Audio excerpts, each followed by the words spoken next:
প্রার্থনা করি তারা যেন আমার এই সন্তানের জন্য দোয়া করে, আমার কন্যা সন্তান। একটা মেয়ে মানুষ হেরে যায় তার বাস্তবতার কাছে, কখনো বা তার পরিবারের কাছে, আবার কখনো বা তার ইচ্ছের কাছে। তাই তো এমনই যেন হলো পাইলট তৌকির স্ত্রী নিঝুমের জীবনটাও। মাত্র 25 বছর বয়সে স্বামীকে হারিয়েছে নিঝুম, কিন্তু সমাজের কাছে বিধবা নারীদের জীবনটা আসলে কোথায়, যে কথা ভেবেই খুব শীঘ্রই বিয়ে দিতে যাচ্ছে নিঝুমকে তার পরিবার। আসলে নিঝুমকে বিয়ে দিতে চেয়ে কি বলছে তার বাবা, এমনকি সোশ্যাল মিডিয়ায় নিঝুমকে নিয়ে কি বলা হচ্ছে আবারও নতুন করে, এ বিষয়ে জানতে সম্পূর্ণ ভিডিওটি দেখে সঙ্গেই থাকুন। পাইলট তৌকির মারা যাওয়ার পরপরই নিঝুমকে তার পরিবার তাদের কাছে নিয়ে আসেন। নিজ বাড়িতে নিয়ে আসার 1 মাস না যেতেই নিঝুমের বিয়ে নিয়ে ভাবছে তার পরিবার। নিঝুম তার বিবাহিত জীবনে তার স্বামীর ঘর মাত্র 6 মাস করেছিল, কিন্তু এই 6 মাসে খুব বেশি একটা সময় পাইলট তৌকির স্বামীকে কাছে পায়নি নিঝুম। চাকরির ব্যস্ততায় তৌকিরের সময় কেটেছে কর্মস্থলে, কিন্তু তারপরেও স্বামী তো স্বামীই হয়।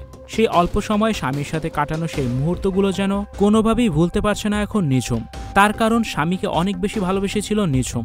সাংসারিক জীবনে সবসময় শুধু চিন্তা করেছে যে কখন ফিরবে তার স্বামী, কিন্তু সেই অপেক্ষায় যে এতটা বিষাদে পরিণত হবে সেটা কে জানত।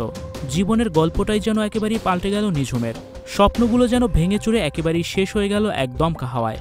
অন্যদিকে সেই বিয়ের গন্ধটা না যেতেই যেন বিয়ের আলোচনায় নিঝুম। মেয়ের সম্মানের কথা চিন্তা করে তড়িঘড়ি করে মেয়েকে বিয়ে দিতে যাচ্ছে নিঝুমের পরিবার।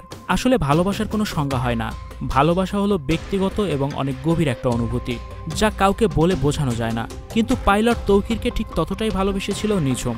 তার জীবনটাও যেন একেবারে অগোছালো হয়ে গেছে রীতিমতোই। হয়তোবা নিঝুমও ঠিকই বিয়ে করে নেবেন এখন, কিন্তু মুছে ফেলা যাবে না তৌকিরের স্মৃতিগুলোকে তার জীবন থেকে। তৌকিরকে ভুলে থাকা কঠিন হলেও বাস্তবে তা মেনেই নিতে হবে নিঝুমকে। তৌকিরের দেওয়া স্মৃতিগুলোকে চাপা দিয়েই প্রতিনিয়ত বাস্তবতাকে মেনে নিয়েই ভালো থাকার লড়াই করতে হবে তাকে। আর এটাই হচ্ছে নিয়তির এক অদ্ভুত নিয়ম। Icon focus 24 TV, powered by 4D Fourth Dimension। আমাদের চ্যানেলটি সাবস্ক্রাইব করে আমাদের সাথে থাকুন।